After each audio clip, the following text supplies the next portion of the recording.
Someone made a comment and it's not the same as it was. It used to be better, it used to be different, it's not the same as it was. So I commented that the real reason it's changed is because we're richer. We're richer. We grew up poor.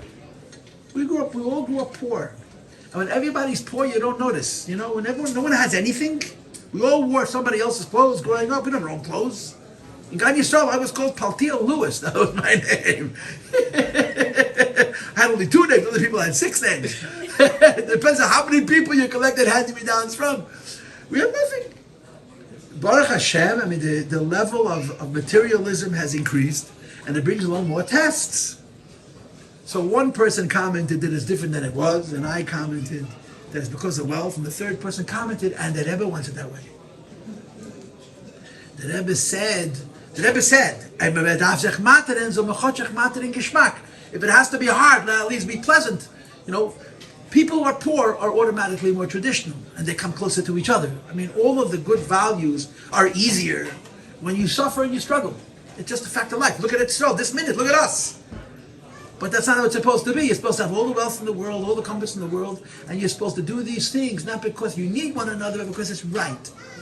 Same is true when it comes to kashas, when it comes to tziyas, and the test of our time. We're going to march into the Gula Midim Vashleba, being Elech a Yidden, not because we're suffering and we're struggling, but because it's good. That's the world in which we live. We live in a very, very different world. But it creates different tests, and in many ways we're a lot better than Azedas. You put Azedas, if you give Azedas our test, they don't last 5 minutes. Mamish. 5 minutes they don't last. So it is what it is. It is what it is. Every generation is different. Every generation is different. Every generation is different. There's different demands. There's different expectations. It's the same Eibishter, same Torah, same Mashiach.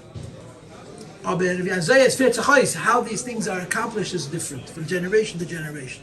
And I believe personally that we're living in a generation of tshuva. We get wiser with age, and we get frugal with age. We become more righteous with time. It's just our generation. In the olden days, the younger you were, the holier you were. You know, today we're all Bali Tshuva. Every one of us, we're all Bali Tshuva. Maybe we don't know it yet. Maybe we haven't yet done Tshuva, but we're all Bali Tshuva.